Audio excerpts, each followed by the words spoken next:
Hello and good evening. Thank you very much for coming to our Casia 2 anterior segment OCT symposium.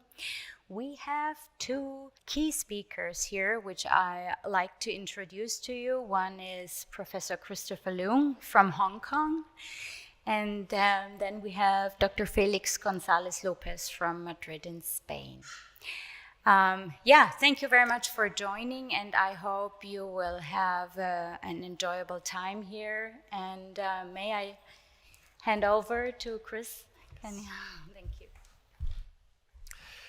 Good evening. I would like to walk through with you in this lecture, talk about how the application of anterior segment OCT can help improve the precision of the assessment of angle closure, and how such an improvement can change the way we manage patients with primary angle closure disease. Primary angle closure disease is a continuum with different stages from normal PAC-S, PAC, PAC-G is a spectrum of varying stages. And in some patients with PAC or PAC-G, some of them may develop acute angle closure. All these terminologies are based on the idea that these eyes have narrow angle or angle closure. But how do we define angle closure?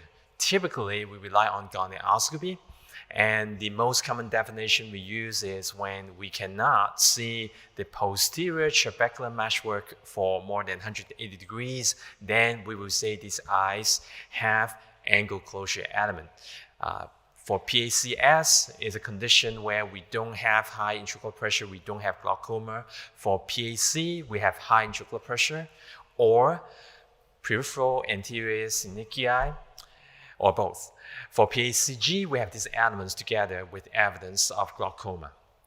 So in this continuum, we rely very much on gonioscopy to give us a diagnosis of whether the angle is close or not.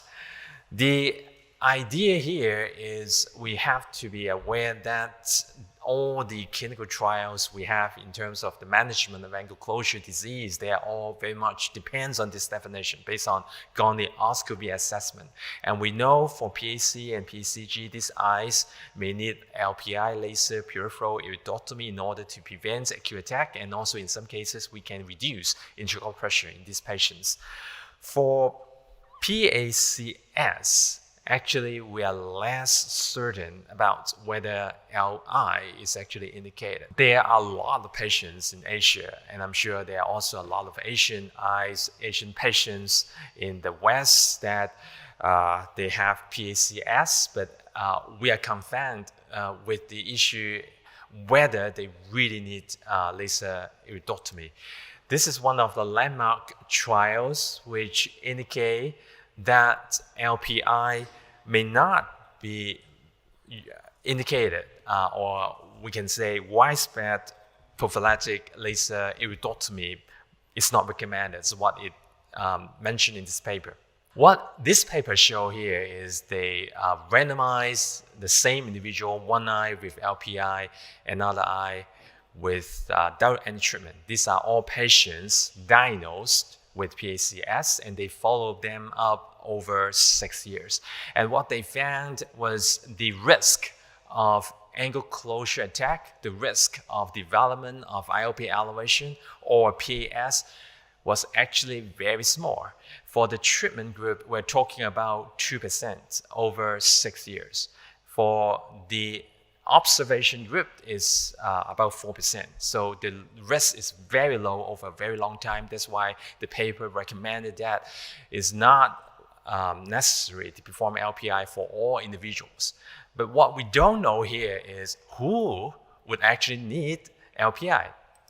Here we have a case study. We have a 58-year-old lady came for a routine eye exam. We have this individual having normal intraocular pressure. The gonioscopy assessment is one. We can see the strobis line, but we couldn't see the posterior trabecular meshwork for 360 degrees. This is the gonioscopy assessment. The OCT show normal looking retinal nerve fiber layer, normal looking ganglion cell and the platform layer. So the diagnosis here is compatible with primary angle closure suspect PACS. What we have here is we need to better understand the anatomy of the angle in order to better identify and determine whether this individual would need LPI. The fundamental pathophysiology of angle closure is relative pupil block. These elements create a pressure gradient where we have the pressure behind the iris higher than the pressure in front of the iris, creating an anterior convexity of the iris. And this configuration is the root cause of blocking the angle and later on elevation of IOP and formation of PAS. That's why with OCT, what we can see here is this characteristic feature of angle closure, the anterior convexity of the iris. This picture was captured more than 15 years ago when I was a resident, and we used time domain OCT, very slow speed, which allow us to only get one cross section at a time. What we had here is an eye with primary angle closure. You can see clearly the anterior convexity. And what happened after LPI is that we can abolish the pressure gradient. Because of that aperture, we eliminate the pressure gradient. And you can see the iris return to its original normal shape after LPI. And this is why LPI is useful in this type of cases. Angle closure defined by gonioscopy is a very different concept compared with angle closure defined by OCT. What we're interested in is whether there is iris adhesion or iris opposition at the trabecular meshwork. And here with anterior segment OCT, we can evaluate the structure in a more precise manner. And what we have here, we can measure the AOD, angle opening distance, or trabecular iris space area. These are the parameters we use to quantify the angle width, and we are also using these parameters to measure whether there is angle closure or iris trabecular contact. Here is the anterior segment OCT image. We're just showing you the horizontal scan for that lady I mentioned earlier. The right eye, what you can appreciate is obviously the angle is narrow, but there appear in this scan no evidence of iris trabecular contact. But for the other eye, a certain degree of angle closure element, despite the fact that both eyes show angle closure by gonioscopy standard. So even with the same grading, we have varying configuration of the angle opening and varying degree of ITC. The Casia 2 is a newer generation of the anterior segment OCT, was introduced actually more than 5 years ago. It has a higher scan speed compared with the older generation, and it has an increased scan depth, which allows us to see from the top of the cornea to the bottom of the lens. With this Casia 2, we developed an algorithm with Tomey. We call it STAR, which stands for Scale Spur Tracking for Angle Analysis and Registration. So what this algorithm does is I can identify the scale spur on some cardinal position. We identify the scale spur at 4 individual scans, and then the algorithm can automatically identify the scale spur in other angle locations based on the assumption that this scale spur all lie on the same plane. The idea would be that we would be able to quantify the angle dimension in 360 degrees, which is a very important way to determine whether an eye has angle closure or not. Earlier time, when we had the time domain OCT or many of the spectral domain OCT, swab saw domain OCT we are using, they have the anterior angle imaging module, but most of them would only allow you to take a few cuts. But 360 degrees imaging is especially important when we would like to identify whether the eye had angle closure or not. Here is a video clip demonstrating how the STAR 360 degrees was performed. Basically, the software automatically identified the scale spur. We're not using an AI tool yet at this point, but it's an algorithm-based automatic detection of the scale spur. But you can manually adjust the scale spur when it is not correctly identified. So after checking the scale spur location in this cardinal position, the software automatically would generate the scale spur position in other meridians.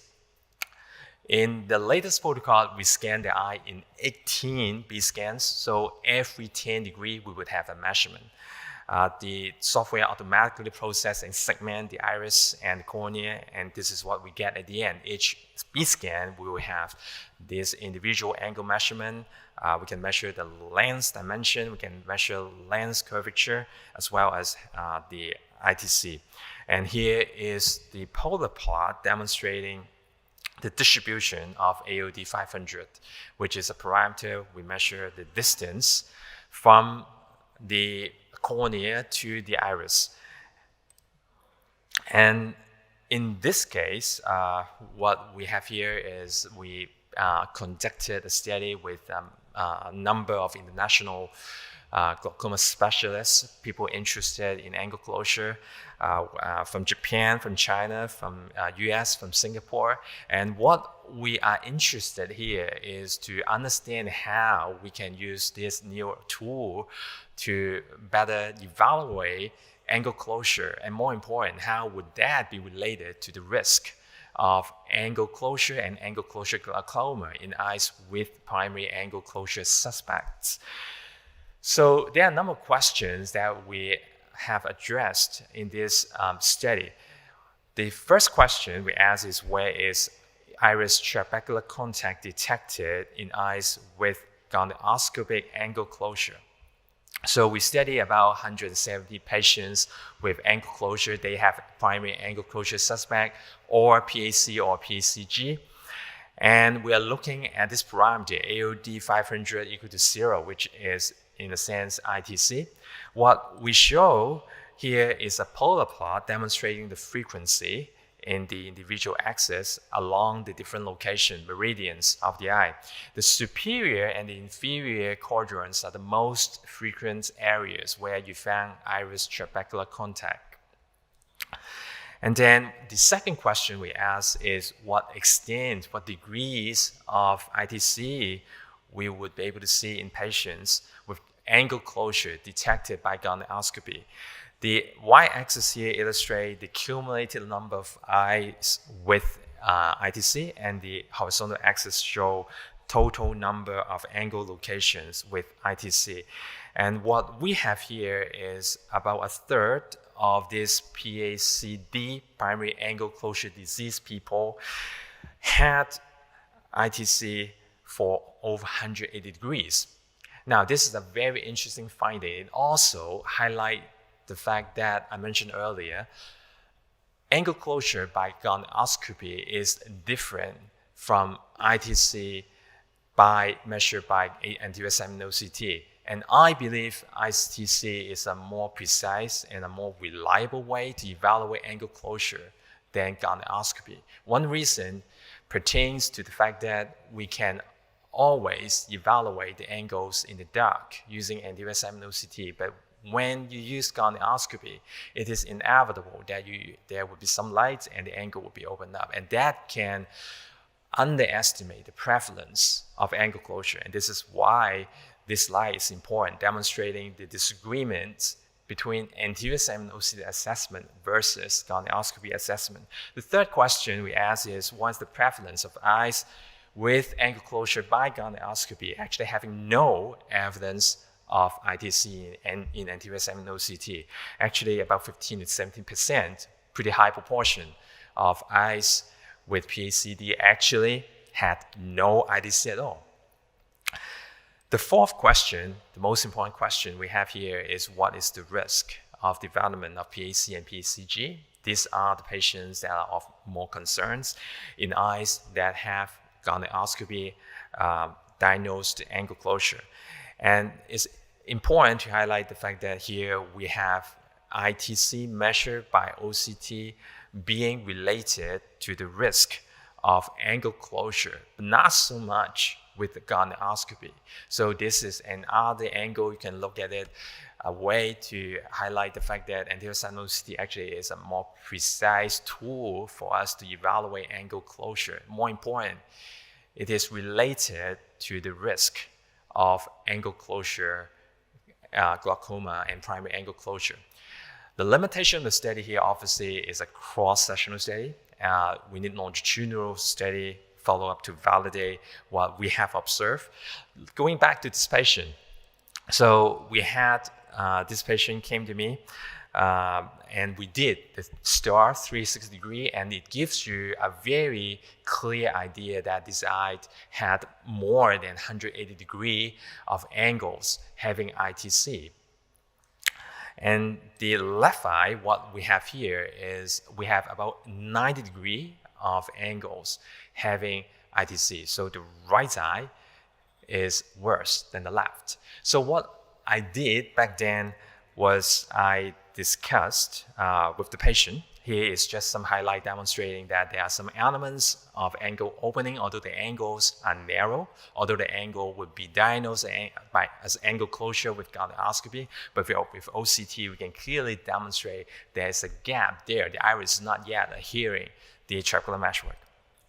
I discussed with the patient the management because we are at an area where we don't really have an actual recommendation based on the long-term clinical trial, although it's not recommended to have LPI, but also I have to inform the potential risk of having or not having LPI. So I discuss with the patient, I tell her that the pressure IOP at that point was normal. There's no evidence of glaucoma. The risk of PAC or PACG is actually very low.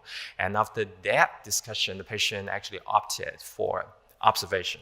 So that was in 2021 December. Now, 1 year later, she came back with this. Pressure 64, blurring of vision because of corneal edema. This eye had acute angle closure attack. So this is a scan. You can now see all angles were closed, and she had 360 degrees of ITC.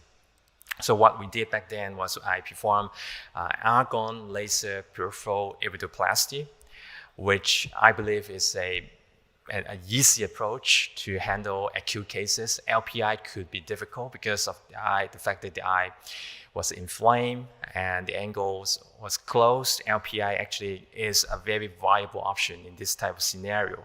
The pressure went down to 25 1 hour after the procedure, and this is what happened to the angle after a week when she followed up to the clinic. You can see the angles now open up by LPI. Fortunately, there's no damage to optic nerve. We don't see any loss of the nerve fiber layer over time. I think the lesson to learn here is we need to have a good discussion with the patients and let them understand the options available, and we make the decision together. So the conclusion here is that we found many eyes with PACS actually had no ITC. I think it's an important point to identify for these cases. LPI is unlikely to be indicated. We also know from the study that 360-degree assessment of ITC is very important to evaluate the risk of PAC and PACG, because we have data supporting that for every 10 degree of angle having ITC, they are also having an additional risk of development of PAC and PACG. What we don't know at this point is how extensive of ITC should we consider to provide LPI. Now, going back to this case, this is the right eye. You saw that before. And you can see the extent of ITC is more than 180 degrees. And then for the left eye, it's 9 degrees. There are elements of ITC. So we need a randomized control trial to inform, for example, whether treating patients with ITC for more than 180 degrees would be protective for the development of PAC, PACG, or acute angle closure attack. But this patient illustrates a point that 180 degree perhaps could be a useful reference for us to determine whether LPI is necessary. Thank you very much, and I would like to thank our collaborators, and thank you all. Thank you. Hi, thank you. The automatic scleral spur grading, how often was it accurate, or did you have to manually move it?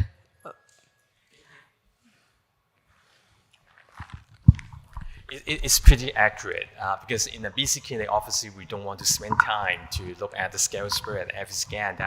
That's not possible in the BC clinic.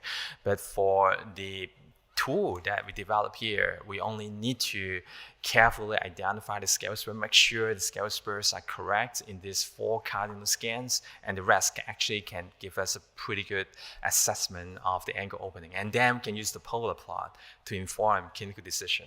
Obviously, the beauty of the printout here is not only we have the plots, but we have some capture from the individual meridians along the plot so that we can verify the measurements.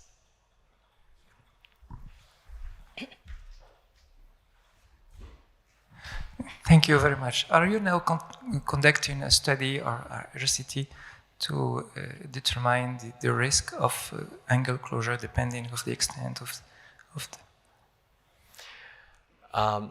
So if I understand correctly, you're asking the extent of ITC, how is it related to the development of primary angle closure or primary angle closure glaucoma? What we show in the study is a type of continuous association, meaning that for every 10 degree of ITC we see, if I remember correctly, the risk of angle closure or angle closure glaucoma would be increased by 5%. So if you add this up over different meridians, the more ITC you see, the higher would be the risk. Is this a longitudinal study, or is it just comparison between? We're doing a longitudinal analysis to validate what we observe in this cross-sectional study. So the study here includes a group of patients with PACS, PAC, PACG. What we don't have here is longitudinal data. We have longitudinal data, but we haven't analyzed it yet. Thank you.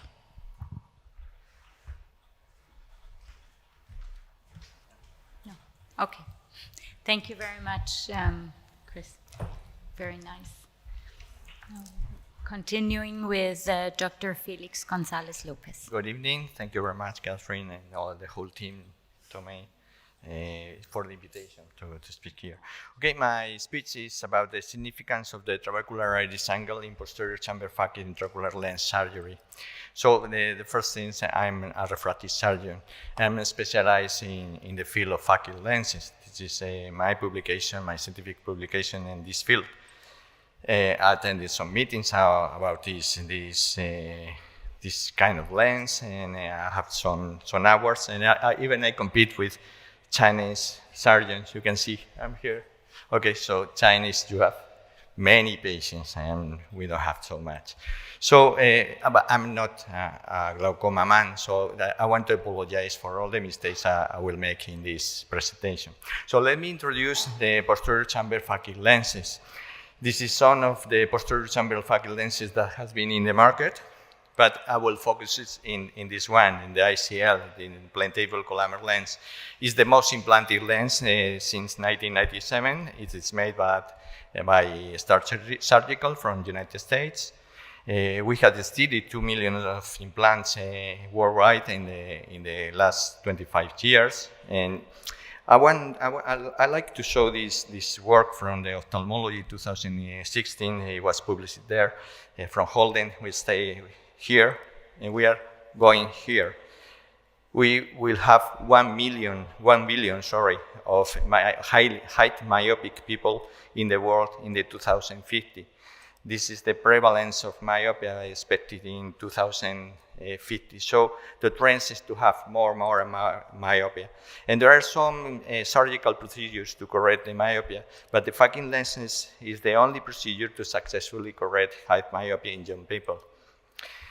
Some of the advantages of the ICL procedure are that they correct a wide range of refractive errors with very predictable refractive outcomes and quickly achieve it. Maintaining crystal lens integrity, it's a commodity function, so its implantation has not been associated with retinal complication. Being implanted in the posterior chamber of the eye, its nodal points are very close to the crystalline lens, which produce a magnification of the retinal image compared to other options for correcting myopia, either in the spectacular contact lens or corneal laser surgery. Due to the quality of its material, the collamer, there have been no reported cases of intraocular deterioration. Both in VETS and in vivo tests have shown super optical quality, and the optical aberration related to corneal refractive laser treatment obviously do not occur. They preserve the cornea. This is very important for the future. Maintaining the optical quality of the oculorefractive complex, especially important in the future lens treatments, and enable the possibility of corneal treatments associated with Phakic lens that we call bioptic. Implantation is a potentially reversible process, and the surgical technique is relatively simple and standardized. That's very important for us, for the surgeons, for the refractive surgeons, that we preserve the cornea with this technique and the crystalline lens for future treatments. And we have the plan B. The plan B could be the bioptics in the cornea, could be the ICL exchange, or could be the crystalline lens surgery. This is the current available lens we have. This is the models Evo and Evo Plus. Evo Plus. There are 4 sizes, 12.1, 12.6, 13.2, and 13.7. It corresponds at its length in millimeters. And they reach up to 18 diopters in myopia, up to 6 diopters in astigmatism. This is the evolution of the Visian ICL, the different models we have.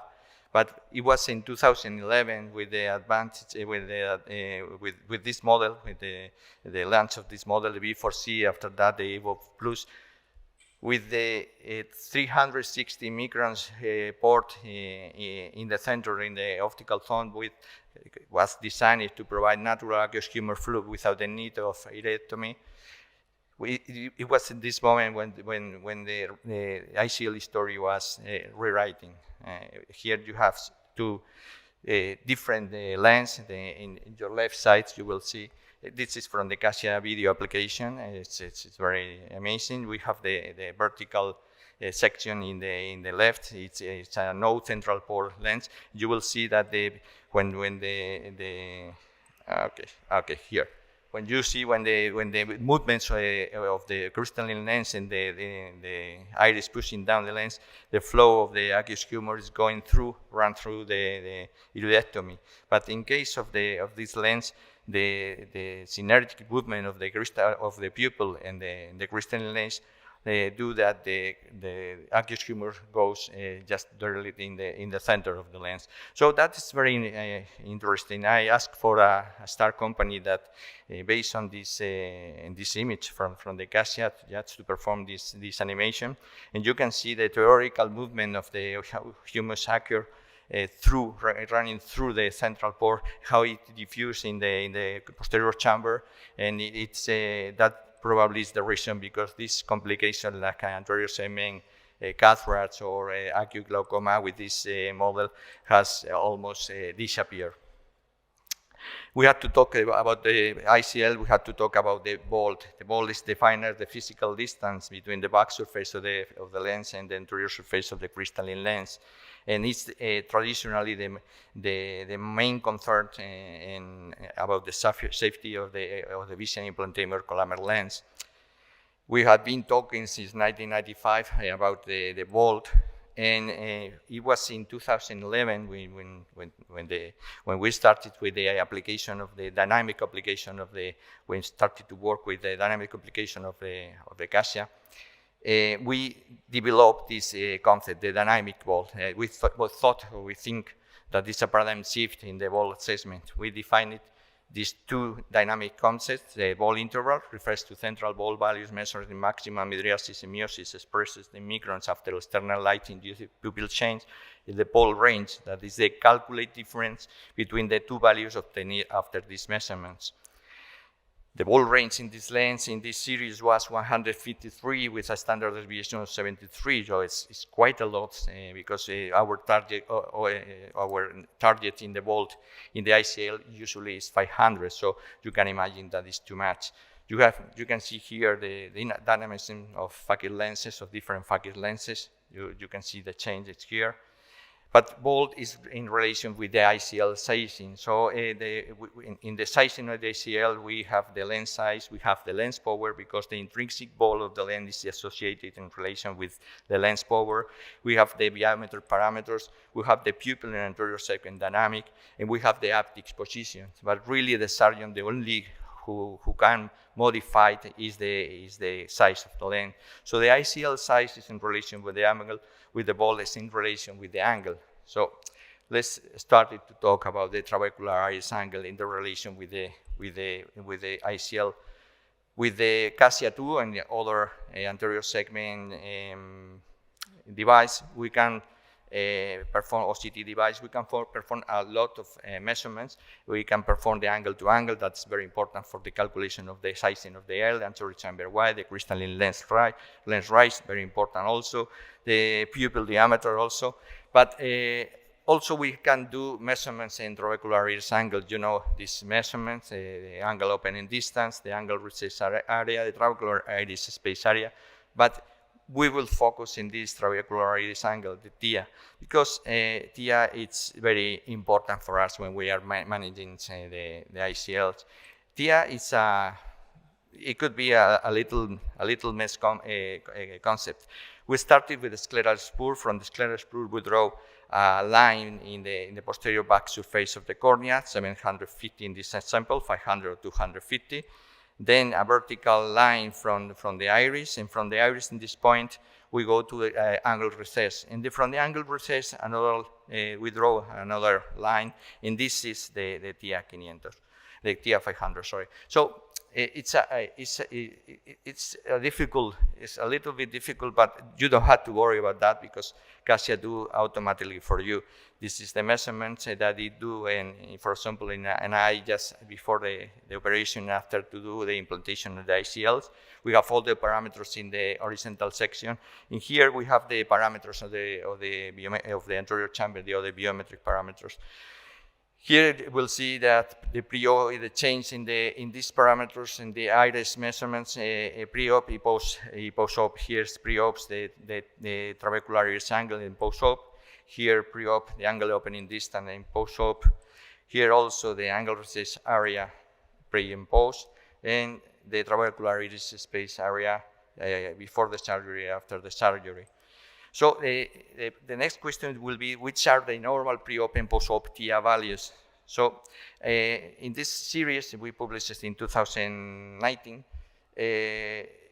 This series is a 65 first implanted Caucasian eyes, first eyes implanted in the patient. The age was 32, the mean age was 32 years old, and the mean equivalent, spherical equivalent, was about 10 diopters of myopia. So the TIA 500 was in the pre-op about 50 degrees in scotopic conditions in mydriasis, always with the ambient changing light condition, not with drugs or with mydriasis with medication. And it was about the meiosis in photopic condition, it was about 58, 59. So the change was approximately 8-9 degrees from scotopic photopic condition.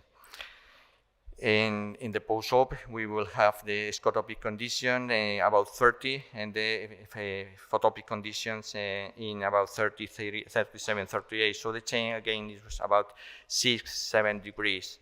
And we analyze the pre-op in the post. We compare the scotopic and photopic condition. We see also that there is a change. There is about 20 degrees in scotopic, nasal, and temporal, and also in photopic and temporal and nasal. So to have in mind about the reduction in TIA 500 after ICL implantation is about 20 degrees with a standard deviation of 10 degrees. So the ICLs have relationship with the bolt, with the angle. So which is the relation of the size calculation with the angle? So in the sizing formulas of the ICL in the literature, we have many, every year we have many formulas, new formulas published in the literature, and even we have new calculators in the web. These formulas are based on the new measuring device and new measuring parameters. And even the Casia 2 has this application, Casia 2 Advanced, the application of the ICL size. So we have two formulas, Nakamura formula based on free optimization in publicis optimization formula. And also we have the Kimiya-Shimizu formula, all from Japan. All these both formulas are from Japan. And this was published by Igarashi from in the team of the Kimiya-Shimizu. So the Nakamura formula is based in these parameters. So these ICS size calculation are based in traditional biometric parameters of the anterior segment. But last year started we work with this concept just to try to calculate the ICL based on trabecular iris angle. And this work from this Japanese author, it was a multiple regression analysis for predicting the post-ACD. After that, he tried to do the prediction in a multiple regression analysis for post-TIA, and he did a verification of in 58. So this is what I want to remark, to highlight it. The mean prediction was 3.5 degrees with a standard deviation of 2 degrees. So it's amazing, the predictor. But this work was made in Japanese size. So I don't know if we can extend the results to the rest of the races and the kind of eyes. So the question is there any difference between, for example, Caucasian eye and Asian eyes? So I compared just two series, one from Korea, from Kamiya, and another one from us, from Caucasian eyes. And you can see that the most chosen size in Asian eyes are 12.1 and 12.6, the smaller one. And in Caucasian eyes, we have more variety. We have 13.2, 12.6, and some patients have 12.1, some patients are bigger, and we have 13.7. So we can conclude the anterior segment of Asian eyes are smaller than Caucasian eyes. This is a typical Chinese eye, where we have a small anterior chamber depth, and we have also a crystalline lens rise very positive. So that's the reason, because it's more difficult to implant ICLs in this type of eyes. I have some experience in Chinese eyes. So in this relation, again, sometimes we find this. For example, this patient has a very high ball, more than 1,500. That is very, very high ball. Even in we do the vertical section, we see that it's very close to the endothelium. So is there any cutoff value for TF500 to decide the ICL explants?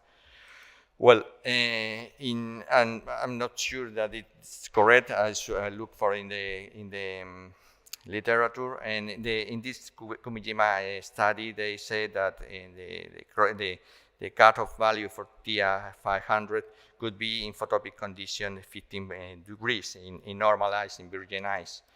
Okay, so yeah, we come back to the sample just before, and we can see here that we have 15 degrees and 20 degrees, so in temporal nasal. So I think it's very, very very narrow angle. So I look for another sample. For example, this that's also with a very high volt, also with very narrow angles, and we have 20 degrees. So still very narrow for to leave the lens there. But sometimes we have this kind of eyes, and you can see here, it's not bad. I like it, okay? It's a very high volt, it's more than 1,000 microns, but the dynamic of the pupil is very well. So sometimes it's because this reason we have sometimes are very, very flat insertions on the crystalline lens rise, so we have a negative crystalline lens rise. So that's the reason why sometimes even with narrow angles, we can leave the lens there without any problem.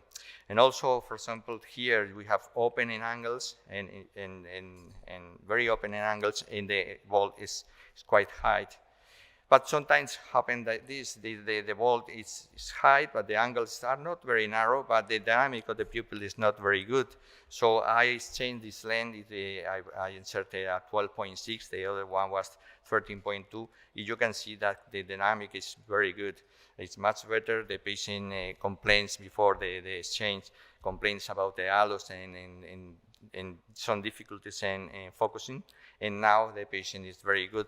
If we analyze with the front camera of the Casia, we can see this, that the, oh, sorry, maybe I come back. I don't know, I come back. Okay. It's not moving, okay.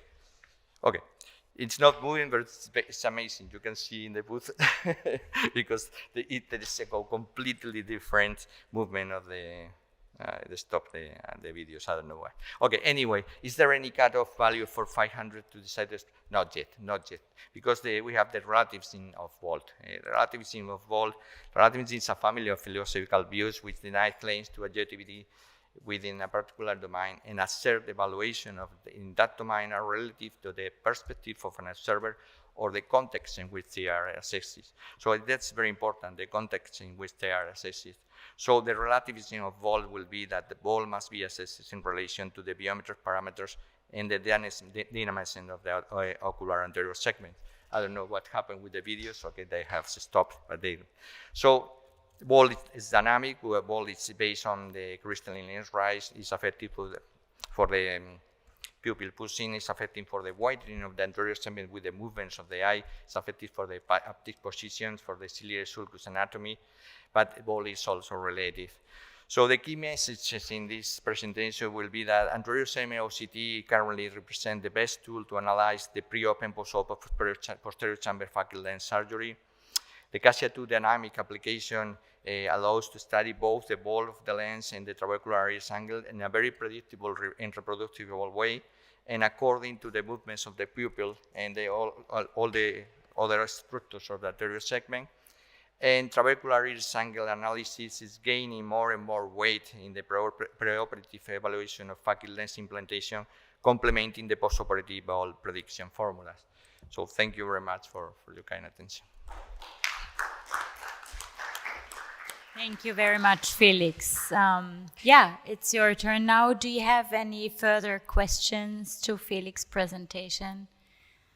Very nice videos, by the way. It was, At the end, I think the machine was really, the device was very tired and don't move. Okay, but. Great samples. So. Yeah, but the video application of Casia 2 is really, really amazing. It's very useful. I think it's a revolution in the analysis and the assessment of the ICL and the Phakic lenses. And I'm sure that it will be a revolution in the assessment, probably in glaucoma, I don't know, but probably, I think so. And sure in the pseudophakic eyes. So it will be, yeah. Thank you. I have one question. We know from cross-sectional study and perspective study, the angle narrows with age, and it seems to be more so in the younger age than the older age groups. And in the assessment of the TIA, for example, in your case, how would you take that into consideration, the age of the patient, given the fact that the angle becomes narrower and narrower over time? Yeah, it's okay. It's an important question. We have the evidence of that after 25 years of in the market. The ICL we started in Europe in 1997. The first implant was in 1993 with Roberto Zaldivar, and after that, 1997 it was in Europe.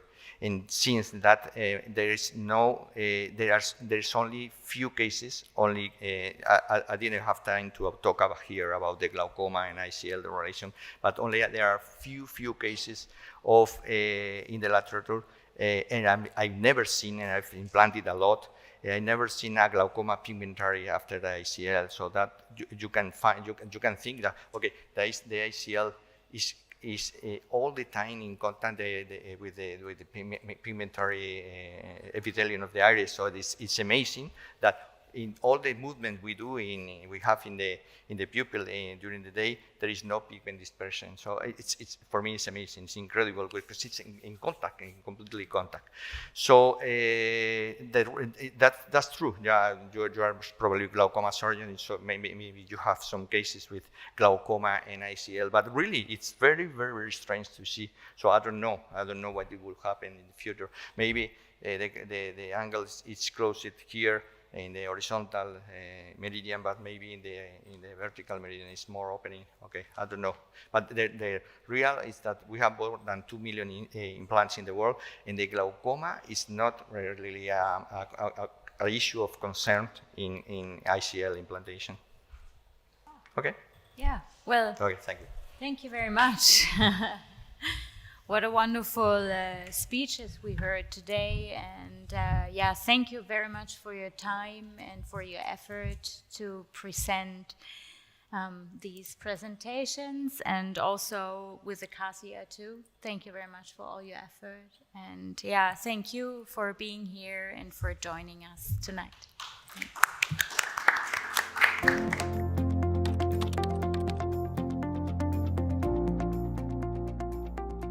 Primary angle closure glaucoma is an important form of glaucoma in Asian eyes.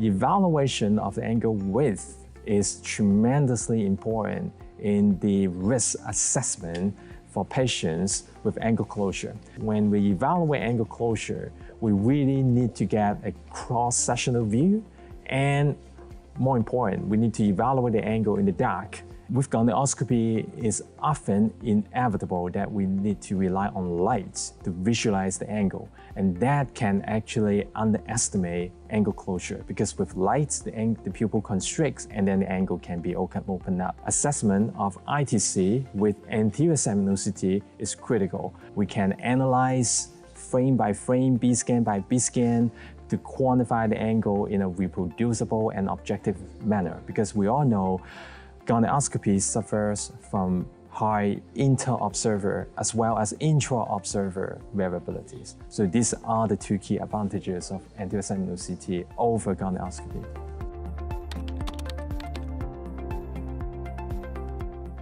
We have been working about ICL vaulting in the last 25 years, and still we haven't been able to do it with accuracy. Casia 2 is an advanced imaging system that allows to assess the pre-op and the post-op, the Phakic posterior chamber lens surgery. It allows in an ambiguous view of the structures of the anterior segment and its relationships one with another one. Permits it's allowed in a dynamic way. I mean, you can see and observe, and you can measure the change of the vault and the pupil dynamics with the new application. We have been working on it, and it's amazing for me. The anterior segment actually gains more and more interest. As we could see in our talk, we could see it's helpful in refractive surgery, especially with the Phakic lenses, but also in a complete different field such as glaucoma, cataract surgery, any kind of surgeries. It's just a helpful tool on a daily basis with the ease of the use. For us, symposiums like that are very important to spread around how easy it is actually to obtain data and also to work with the Casia in a daily basis. For the patients, it's very important to have as most convenient as it could be to take measurements, to give them the opportunity to see as well as a patient what the doctor is doing with these measurements. On the long run, I think it's good for the clinician, because they save a lot of time, because the Casia does so much things other multiple devices would do as well. So with one device, you get plenty of information, and it's a real benefit at the end of the day for the clinician to have these important information and also to gather information as much as the Casia can provide.